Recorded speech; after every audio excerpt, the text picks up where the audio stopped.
एक शब्द है, दो लाइन है, गोली बंदूक बारूद और क्या क्या है। गोली बंदूक बारूद और क्या क्या है, लो हम सब छात्र आ गए हैं, बता इंतजाम क्या क्या है। सबसे पहली बात तो सरकार हमको आंदोलन करने की ज़रूरत ही क्यों पड़ी। अगर सरकार सही से स्थानीय नीति नियोजन नीति बना लेती और सही से वैकेंसी लगती तो हमें आंदोलन करने की ज़रूरत ही नहीं थी। लेकिन ये सरकार 3.5 साल में जो वादे करके आई थी उसमें से एक भी नहीं पूरा किया। पहले बोली थी कि 1932 से खतियान आधारित हम स्थानीय नीति बनाएंगे, फिर नियोजन नीति बनाएंगे, जिसमें से नियोजन में से हम यहीं के बच्चों को, जो झारखंड के बच्चे हैं, अधिक से अधिक यहीं के लोगों को रोजगार, यहीं के लोगों को नौकरी देने का प्रयास करेंगे। लेकिन आज 3.5 सालों की सरकार में कुछ भी वादा पूरा नहीं कर पाई है। उसी के लिए और जो नीतियां बना रही है पूरे का पूरा उलूल जुलूल नीति बनाई है। अभी कुछ दिन पहले पेपर कट में आया कि ना तो 1985 का जरूरत पड़ेगा ना 1932 का जरूरत पड़ेगा, जिसके हाथों में जो भी रसीद है, कॉलम में कुछ भी से मतलब स्थानीय बन जाएगा। अब बताइए, इस तरह से स्थानीय बनेगा तो कोई भी बाहरी आदमी के यहाँ आके बना लेगा क्या? हम महाराष्ट्र में, क्या गुजरात में हम इस तरह से स्थानीय बना पाएंगे? क्या हमको वहाँ मौका मिलेगा? नहीं मिलेगा।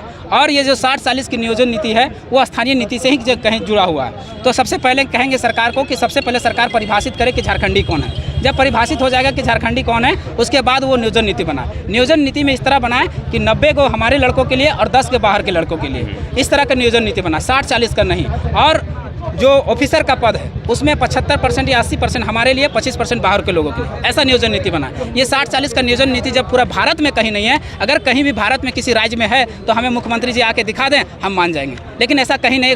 झारखंड एक लौता ऐसा राज्य है जो बाबा जी का ढाबा बना हुआ है, जहाँ 100 में से 40 सीटें बाहर के लोगों को दी जाती है। इसका हम सीधा उदाहरण बताएंगे। 2018 के टीचर का जब वैकेंसी आया था, उसमें जितना भी जनरल का सीट था उसमें से 90% बाहर के लोगों का हुआ था।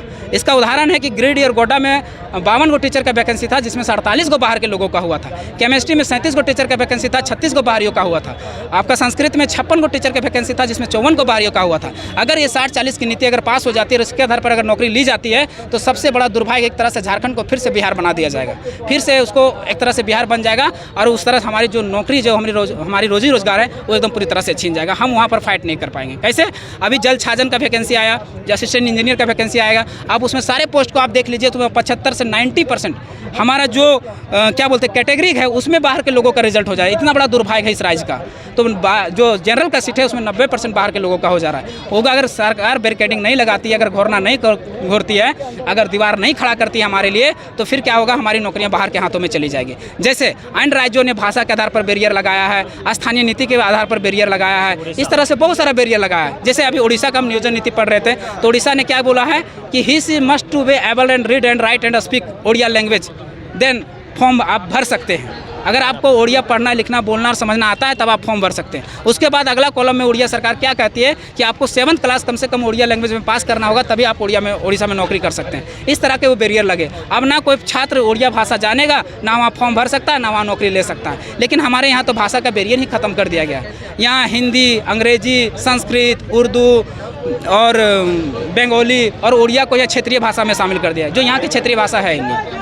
किसी भी भाषा से हमें परहेज नहीं है, लेकिन जो यहाँ की क्षेत्रीय भाषा नहीं है उसको भी क्षेत्रीय भाषा बना देगा, जो नहीं चलेगा। क्योंकि भाषा इसलिए लगाई जाती है, भाषा एक बैरियर होती है, बाहर को लोगों को रोकने का काम करती है, और इस बैरियर को भी हटा दिया गया है। एक सवाल है कि जिस तरह से मुख्यमंत्री आवास के पास जाने के लिए जो बैरिकेडिंग की गई है, उसको लेकर के आप क्या कहेंगे? अभी बैरिकेडिंग की गई है आपको लोगों के लिए, आम आदमी भी शब्द को फिर से एक बार प्रश्न करेंगे। जो बैरिकेडिंग की गई मुख्यमंत्री आवास के रास्ते आप लोगों का, जिस तरह से बैरिकेडिंग की गई है पूरे रास्ते में मुख्यमंत्री आवास तक, उसे लेकर के क्या कहेंगे? क्यों रोक रही सरकार आप लोग? उसके लिए 2 लाइन है, हम चिटकेंगे, हम दरकेंगे, हम टूटेंगे, हम बिखरेंगे। हम चिटकेंगे, हम दरकेंगे, हम टूटेंगे, हम बिखरेंगे।